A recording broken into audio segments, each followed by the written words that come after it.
Hello students, कैसे हैं आप लोग। स्वागत है आपका हमारे channel Ramiz NEET biology classes में। आज हम लोग ह्यूमन रिप्रोडक्शन का अगला टॉपिक शुरू करने वाले हैं, जिसका नाम है female reproductive system.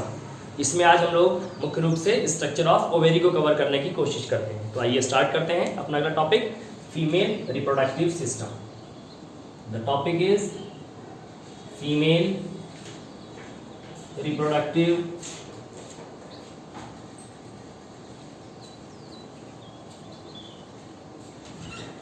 system. The topic is female reproductive system. अगर फीमेल रिप्रोडक्टिव सिस्टम की बात करते हैं तो female reproductive system consist of a pair of ovaries. यहाँ पर एक पेयर ओवेरीज पाई जाती हैं, ओविडक्ट्स वन पेयर ओविडक्ट पाई जाती है। के बाद यहाँ पर यूटेरस पाया जाता है, सर्विक्स पाया जाता है, वजाइना पाया जाता है और फीमेल एक्सटर्नल जेनिटेलिया पाया जाता है। फीमेल एक्सटर्नल जेनिटेलिया पाया जाता है।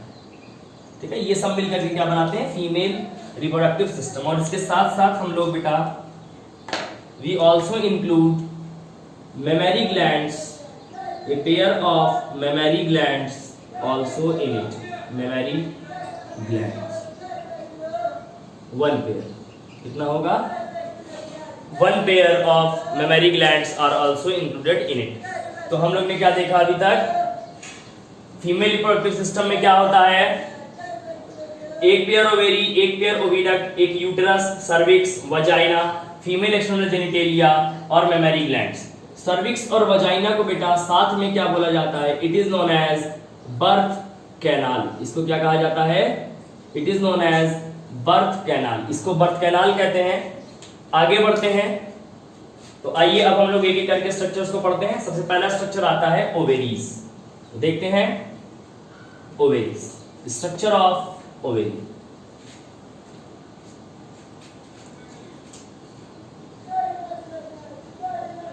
ओवेरीज की अगर बात करते हैं तो ह्यूमन्स के केस में वन पेयर ओवेरी पाई जाती है। ह्यूमन फीमेल्स में एक पेयर ओवेरी पाई जाती है। ठीक है, इट इज अटैच्ड। ये कैसा होता है, शेप कैसा होता है, इट इज आलमंड शेप्ड। ये आलमंड शेप्ड होता है, अनशेल्ड है, कोई प्रोटेक्टिव कोई शेल नहीं पाई जा रही है। It is unshelled almond shaped structure. Length की अगर बात करते हैं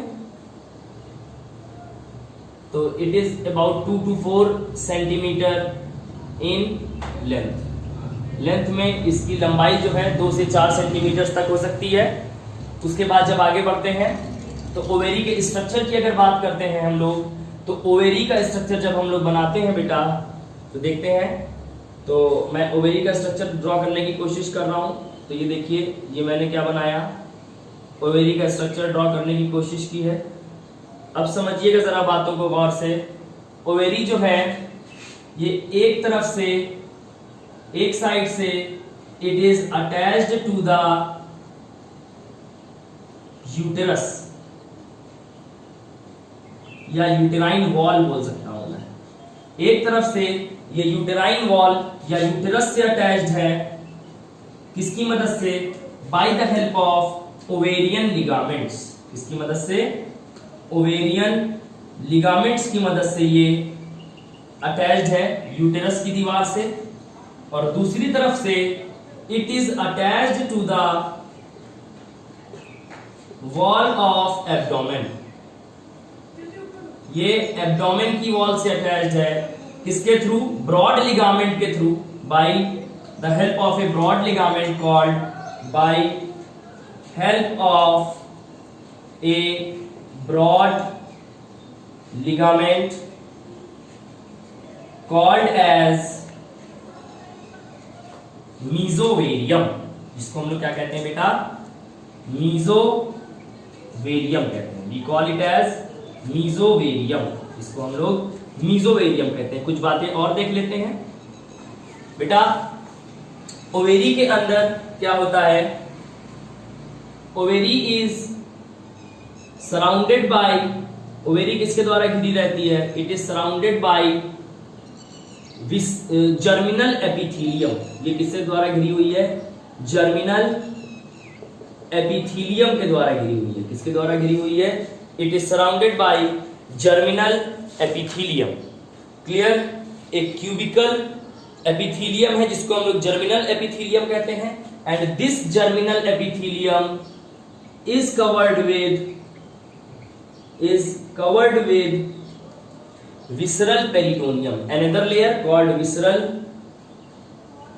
peritoneum। अभी हम लोग सब देखते हैं डायग्राम में, visceral peritoneum इसको कहते हैं। उसके बाद germinal epithelium is lined by, इस ये अंदर की तरफ से किसके द्वारा घिरा हुआ है, on inner side it is lined by tunica albuginea, tunica albuginea या फिर ट्यूनिका एल्ब्यूजीना, ये कनेक्टिव टिश्यू से बना होगा। अच्छा, इसके बाद आगे बढ़ते हैं, ये फाइब्रस लेयर होगी। आगे बढ़ते हैं, fluid inside the ovary, fluid inside the ovary, ovary के अंदर भरे हुए फ्लूइड को हम लोग क्या कहते हैं, it is known as stroma. इसको हम लोग क्या कहते हैं, स्ट्रोमा कहते हैं, या फिर हम लोग इसको ओवेरियन स्ट्रोमा भी कह सकते हैं। उसके बाद ओवेरी कंसिस्ट ऑफ, बेटा ओवेरी जो होता है it contains egg mother cell, ऐसे सेल्स जो आगे चल करके एग बनाने वाले हैं, एग फॉर्मिंग सेल्स या एग मदर सेल्स इनको बोलते हैं। These egg mother cells are known as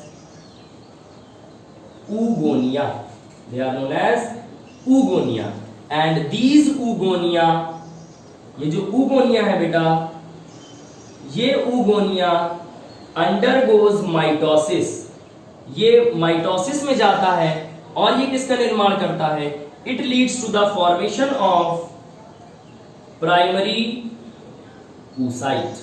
ये किसका फॉर्मेशन करता है, ये जिस स्ट्रक्चर का फॉर्मेशन करता है उसको कहते हैं हम लोग primary oocyte, and this primary oocyte gets surrounded by, this primary oocyte gets surrounded by, ये किसके द्वारा घिर जाती है, it gets surrounded by granulosa cells, it gets surrounded by granulosa cells, granulosa cells,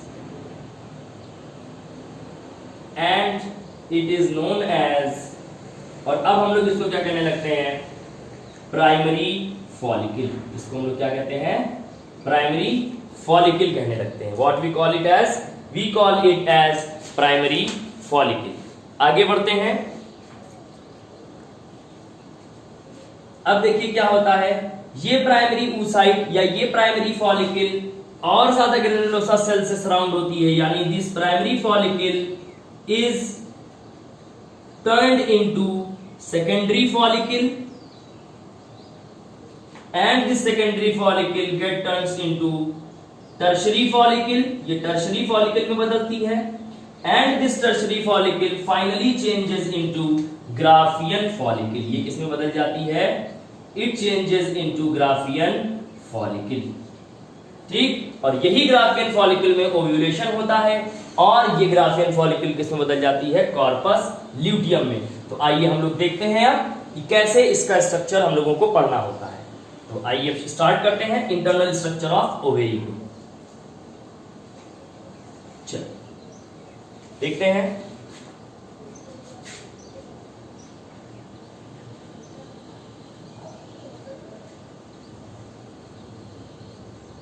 ये देखिए, ये मैंने कुछ इस तरह से बनाया। ठीक, मैंने अभी आपसे क्या कहा, ओवेरी जो है सबसे बाहर की तरफ किसके द्वारा सराउंडेड है, on the outer most side it is surrounded by visceral peritoneum. तो ये मैं ऐसे ही बना देता हूं, ये क्या हो गया, ये मैंने क्या मान लिया, इट इज विसरल पेरिटोनियम। ऐसे ही एक लेयर बना लेते हैं, इसको हम लोग कहते हैं visceral peritoneum. This is the visceral peritoneum.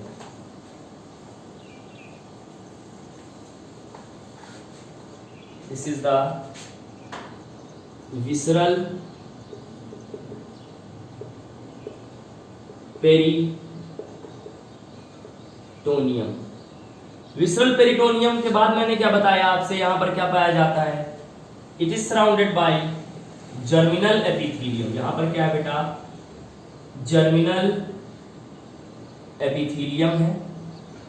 मैंने अभी आपसे बताया नोट्स में कि germinal epithelium is covered by visceral peritoneum and on the inner side it is lined by a layer called tunica albuginea या ट्यूनिका एल्ब्यूजिना, दोनों ही बोल सकते हैं। ट्यूनिका एल्ब्यूजिनिया के द्वारा ये घिरा हुआ है अंदर की तरफ से। उसके बाद मैंने आपसे क्या बताया कि जो ओवेरी है बेटा, this ovary which is filled with A fluid, ovary के अंदर भरे हुए फ्लूइड को हम लोग कहते हैं ovarian stroma. This is known as ovarian stroma. Ovarian stroma कहते हैं। It is the fluid inside ovary. Ovary के अंदर मौजूद जो फ्लूइड है उसको हम लोग क्या कहते हैं, ओवेरियन स्ट्रोमा कहते हैं। अब समझिएगा कुछ खास बातें। ओवेरी को दो भागों में बांटा गया, ओवेरी को दो भागों में बांटा गया। आउटर वाले रीजन को बोला गया कॉर्टेक्स, आउटर कॉर्टेक्स, ये आउटर है, और इनर को बोला गया मेडुला। इनर को क्या बोला गया बेटा, मेडुला। ओवेरियन कॉर्टेक्स और ओवेरियन मेडुला भी बोल सकते हैं। अब देखिए मैंने आपसे क्या बताया, ovary consist of structure of ovary लिख लेते हैं यहां पर।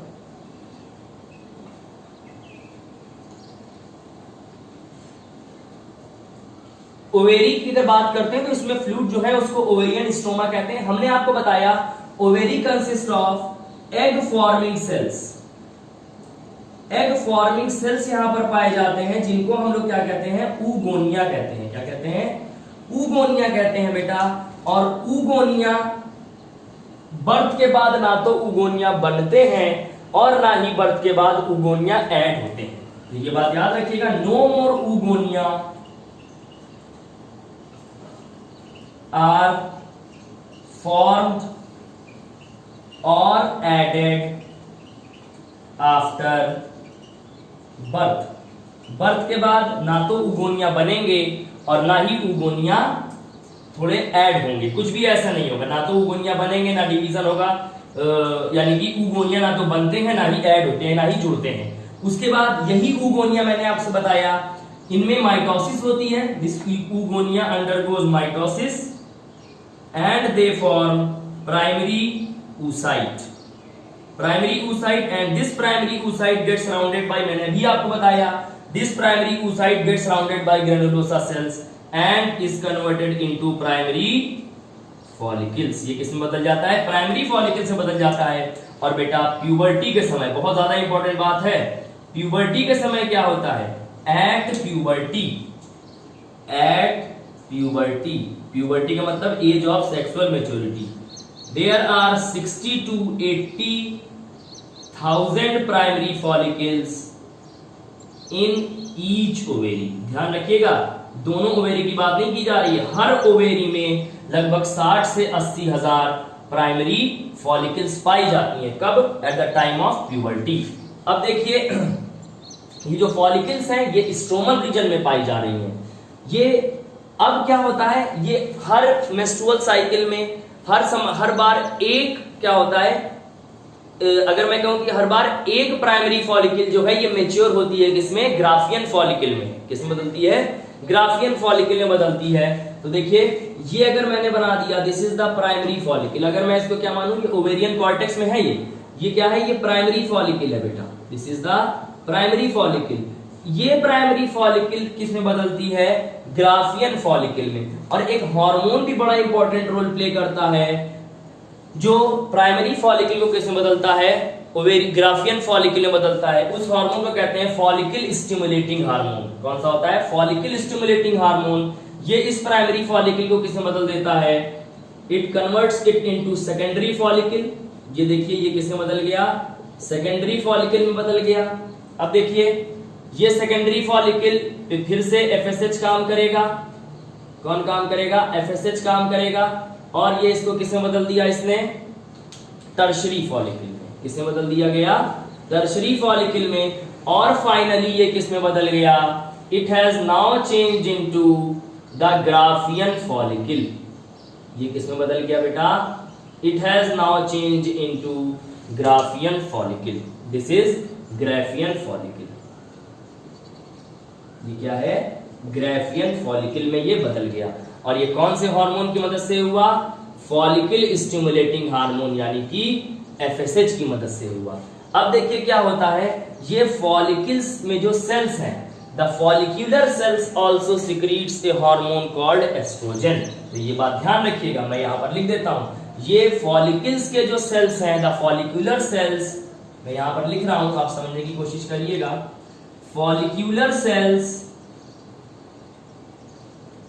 Secretes estrogen. ये किसका सिक्रीशन करते हैं? एस्ट्रोजन का सिक्रीशन करते हैं। किसका सिक्रीशन करेंगे? एस्ट्रोजन का। अब क्या होता है देखिए, ये सब ओवेरी के अंदर हो रहा है। अब क्या होता है, now this Graafian follicle after maturation, यानी ये प्राइमरी फॉलिकल मैच्योर होकर ग्राफियन फॉलिकल में बदल गई। अब ये ग्राफियन फॉलिकल रप्चर हो जाती है, फट जाती है under the influence of A hormone called LH, यानी ल्यूटिनाइजिंग हार्मोन की मदद से ये ग्राफियन फॉलिकल रप्चर हो जाती है। और इस रप्चर्ड ग्राफियन फॉलिकल को हम लोग कहते हैं कॉर्पस ल्यूटियम। और बेटा जब ये रप्चर होता है ना, ग्राफियन फॉलिकल जब ये रप्चर होती है बेटा, तो अगर मैं ऐसे बनाऊं तो देखिए, इस रप्चर्ड फटे हुए ग्राफियन फॉलिकल से क्या निकल गया? सेकेंडरी oocyte यानी कि ओवम निकल गया। अच्छा, ये अंदर सेकेंडरी oocyte की स्टेज में पड़ा हुआ है। सेकेंडरी oocyte, प्राइमरी फॉलिकल में था प्राइमरी oocyte, ये यहां पर सेकेंडरी oocyte की स्टेज आ गई। क्लियर? और ये क्या है? ये देखिए सेकेंडरी oocyte को बाहर रिलीज कर दिया गया, जिसको एग भी दिया रहता है, लेकिन एक्चुअल में सेकेंडरी oocyte होता है ये। ठीक है? और ये रप्चर्ड ग्राफियन फॉलिकल, और इस रप्चर्ड ग्राफियन फॉलिकल को हम लोग कहते हैं कॉर्पस ल्यूटियम। क्या कहते हैं? कॉर्पस ल्यूटियम कहा जाता है। ये जो कॉर्पस, ये this is the ruptured Graafian follicle, ये रप्चर्ड ग्राफियन फॉलिकल है। This ruptured Graafian follicle is known as corpus luteum. इसको हम लोग क्या कहते हैं? कॉर्पस ल्यूटियम कहते हैं। इस कॉर्पस ल्यूटियम में एक पिगमेंट मिलता है, जिसकी वजह से इसका नाम क्या है? कॉर्पस ल्यूटियम है। इसको हम लोग, इस पिगमेंट को कहते हैं lutein. Corpus luteum consist of, it contains lutein pigment. It contains, बहुत इंपॉर्टेंट बातें हैं, इसको हम लोग क्या कहते हैं? ल्यूटीन पिगमेंट कहते हैं। और ये कॉर्पस ल्यूटियम बेटा, इट इज येलो कलर्ड। ये कैसा होता है? ये येलो कलर का होता है। और ये कॉर्पस ल्यूटियम खुद भी एक हार्मोन रिलीज करता है, और इस हार्मोन जो कॉर्पस ल्यूटियम से रिलीज होता है, इस हार्मोन को हम यहाँ पर लिख रहा हूँ, इस हार्मोन को जो कॉर्पस ल्यूटियम से रिलीज हो रहा है, it is known as progesterone. तो क्या कहा जाता है? प्रोजेस्टेरॉन कहा जाता है। और कॉर्पस ल्यूटियम के मेंटेनेंस के लिए जो हार्मोन की जरूरत है, उस हार्मोन को हम लोग कहते हैं एलएच। तो कॉर्पस एलएच का दो काम है, ovulation and maintenance of corpus luteum. LH के दो काम हो गए। एक तो ये क्या करा रहा है? ये ओव्यूलेशन करा रहा है, ओव्यूलेशन भी करा रहा है, देखिए ओव्यूलेशन करा रहा है ये। और दूसरा, ये कॉर्पस ल्यूटियम को मेंटेन भी करके रख रहा है।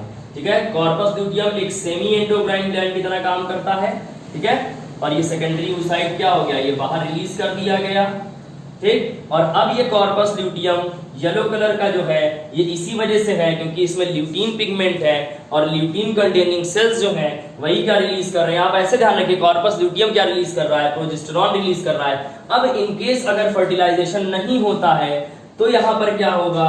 यहाँ पर ये जो कॉर्पस ल्यूटियम है, this corpus luteum will start to degenerate. This corpus luteum will start to degenerate. ये कॉर्पस ल्यूटियम डीजेनरेट होना शुरू कर देगा, and this degenerating corpus luteum is known as corpus albicans. इसको हम लोग क्या कहते हैं? कॉर्पस एल्बिकेंस कहते हैं। ये जो कॉर्पस एल्बिकेंस है, ये कॉर्पस एल्बिकेंस जो है बेटा, it is white in colour. ये कैसा होता है? लगभग लगभग व्हाइट बॉडी कहते हैं इसको। It is also known as white body. It is known as white body. और ये जब प्रेगनेंसी नहीं हुई है, नो फर्टिलाइजेशन, जब फर्टिलाइजेशन नहीं होगा तभी क्या होता है, मैं यहां पर लिखे भी दे रहा हूं, इफ नो फर्टिलाइजेशन, अगर फर्टिलाइजेशन नहीं होता है तब क्या होगा, तब ये कॉर्पस ल्यूटियम जो है ये कॉर्पस एल्बिकेंस में बदल जाएगा और ये ओवम बॉडी के बाहर कर दिया जाएगा। क्लियर? तो इस तरह से क्या होता है, it is the structure of ovary. मैं एक बार फिर से बोल रहा हूं, ओवेरी के स्ट्रक्चर की बात करते हैं तो 4 से 5 सेंटीमीटर, 2 से 4 सेंटीमीटर इसकी लेंथ होती है। ऑलमंड शेप्ड है, अनशेल्ड ऑलमंड शेप्ड बोलते हैं। इसमें जो प्रोटेक्टिव लेयरिंग है उसको ट्यूनिका एल्बुजिनिया कहते हैं। ट्यूनिका एल्बुजिनिया बाहर की तरफ से विसरल पेरिटोनियम से कवर्ड है, अंदर की तरफ से ये जो प्रोटेक्टिव कवरिंग है उसको जर्मिनल एपिथेलियम कहते हैं। ये जर्मिनल एपिथेलियम बेटा ये बाहर से ट्यूनिका, बाहर से विसरल पेरिटोनियम के द्वारा कवर्ड है और अंदर से ट्यूनिका एल्बुजिनिया के द्वारा अंडरलाइंड है। ठीक है? ओवेरी के अंदर भरे हुए फ्लूइड को हम लोग ओवेरियन स्ट्रोमा कहते हैं। 2 रीजन में बांटा गया है ओवेरी के अंदर के हिस्से को, आउटर कॉर्टेक्स और इनर मेडुला। कॉर्टेक्स रीजन में ही ये फॉलिकल्स बनती हैं, उगोनिया होते हैं। ये उगोनिया और एग मदर सेल्स होते हैं, ये फ्यूचर में एग बनाते हैं। कैसे बनाएंगे देखिए, उगोनिया जो होता है ये माइटोसिस में जाता है और प्राइमरी oocyte बनाता है। इस प्राइमरी oocyte के चारों तरफ क्या होते हैं, ग्रेनुलोसा सेल्स आकर के जमा हो जाते हैं। स्पेशल टाइप के सेल्स हैं जिनको हम लोग ग्रेनुलोसा सेल कहते हैं और ये क्या बनाते हैं, प्राइमरी फॉलिकल। प्यूबर्टी आते आते एक ओवेरी में, each ovary consist of approximately 60 to 80,000 primary follicles. तो ये बात आपको ध्यान रखना है। और ये प्राइमरी फॉलिकल्स का मैच्योरेशन कौन करवाता है, कॉर्टेक्स रीजन में, यानी ओवेरी के अंदर इनका मैच्योरेशन होता है, यही एक्टिविटी चलती है। तो ध्यान रखिएगा, प्राइमरी फॉलिकल को मैच्योर करवाता है एफएसएच। एफएसएच निकल कहां से रहा है, एंटीरियर पिट्यूटरी से। अगर आपको याद हो, एंटीरियर पिट्यूटरी से निकलता है फॉलिकल स्टिमुलेटिंग हार्मोन और ये इसको सेकेंडरी में, सेकेंडरी को टर्शरी में, टर्शरी को ग्राफियन फॉलिकल में बदल रहा है। और इस तरह से ग्राफियन फॉलिकल, जब प्राइमरी फॉलिकल, ग्राफियन फॉलिकल की डेफिनेशन क्या होती है, matured primary follicle is called Graafian follicle. Matured primary follicle is called Graafian follicle. तो इसकी डेफिनेशन क्या हो जाएगी, it is the mature primary follicle is known as Graafian follicle. Mature primary follicle को हम लोग ग्राफियन फॉलिकल कहते हैं। जब ये मैच्योर हो जाएगी तो LH निकलेगा एंटीरियर पिट्यूटरी से, ल्यूटिनाइजिंग हार्मोन। और ये ल्यूटिनाइजिंग हार्मोन क्या करेगा, एक तो ये ओव्यूलेशन कराएगा, ओव्यूलेशन के बाद ये ग्राफियन फॉलिकल फट जाएगा और येलो कलर का एक बॉडी दिखेगी जिसको हम लोग कॉर्पस ल्यूटियम कहेंगे। और इसके अंदर ल्यूटीन पिगमेंट होगा, बड़ी इंपॉर्टेंट बात है ये, ल्यूटीन पिगमेंट होगा। और इस फटे हुए ग्राफियन फॉलिकल को कॉर्पस ल्यूटियम कहा जाता है। ये कॉर्पस ल्यूटियम लगातार प्रोजेस्टेरॉन सिक्रीट करेगा और प्रोजेस्टेरॉन क्या करता है, ये बेटा प्रेगनेंसी को होल्ड करके रखता है। It holds pregnancy. ये क्या करता है, ये प्रेगनेंसी को होल्ड करके रखता है। तभी हम लोग प्रोजेस्टेरॉन को बेटा प्रेगनेंसी हार्मोन भी कहते हैं। उसके बाद इन केस अगर फर्टिलाइजेशन नहीं हुआ तब प्रेगनेंसी होगी नहीं। जब फर्टिलाइजेशन नहीं हुआ तो प्रेगनेंसी नहीं हुई, प्रेगनेंसी नहीं हुई तो प्रेगनेंसी को होल्ड करने वाले हार्मोन की भी आवश्यकता नहीं पड़ेगी। और इस कंडीशन में यह जो कॉर्पस ल्यूटियम ये खत्म होने लगेगा बेटा, और इस खत्म होते हुए कॉर्पस ल्यूटियम को हम लोग कॉर्पस एल्बिकेंस कहेंगे। और प्रोजेस्टेरॉन की मात्रा एक बार फिर से गिर जाएगी, क्योंकि ये कॉर्पस ल्यूटियम का काम था कि वो प्रोजेस्टेरॉन रिलीज कर रहा था। कॉर्पस ल्यूटियम खत्म हो रहा है तो प्रोजेस्टेरॉन की मात्रा भी लगातार घट रही है। तो इस तरह से हम लोग ने ये बात देखी। एक चीज ध्यान रखिएगा, अपनी रिप्रोडक्टिव लाइफ में, पूरी रिप्रोडक्टिव लाइफ में एक फीमेल जो है वो लगभग 450 ओवम प्रोड्यूस करती है। ठीक है, कितने ओवम प्रोड्यूस करती है, 450 ओवम प्रोड्यूस करती है पूरी रिप्रोडक्टिव लाइफ में। ठीक है, यानी प्यूबर्टी से लेकर के मेनोपॉज तक लगभग 450 ओवम, या किसी बुक्स में आपको 436 यानी 436 ओवम्स आपको वहां पर देखने में मिल जाएगा। तो इस तरह से हम लोग ने अपना ये बहुत इंपॉर्टेंट टॉपिक कवर कर लिया। अब नेक्स्ट वीडियो में हम लोग कोशिश करके ग्राफियन फॉलिकल का स्ट्रक्चर पढ़ेंगे, फिर हम लोग overall complete female reproductive system के स्ट्रक्चर को देखेंगे। तो आपको हमारा ये वीडियो कैसा लगा हमें कमेंट बॉक्स में जरूर बताइए। अगर अभी तक आपने हमारे channel Ramiz NEET biology classes को सब्सक्राइब नहीं किया है तो उसको सब्सक्राइब कीजिए और साइड में बेल आइकन दबाना बिल्कुल मत भूलिए। आप हमको टेलीग्राम चैनल पे भी फॉलो कर सकते हैं, वहां पर भी हमारा नाम रमीज नीट बायोलॉजी क्लासेस है। आप हमको इंस्टाग्राम पर भी फॉलो कर सकते हैं, हमारी इंस्टाग्राम आईडी रमीज 1993XYZ है। हमारे वीडियो को लाइक करें, सब्सक्राइब करें, शेयर करें। Thank you.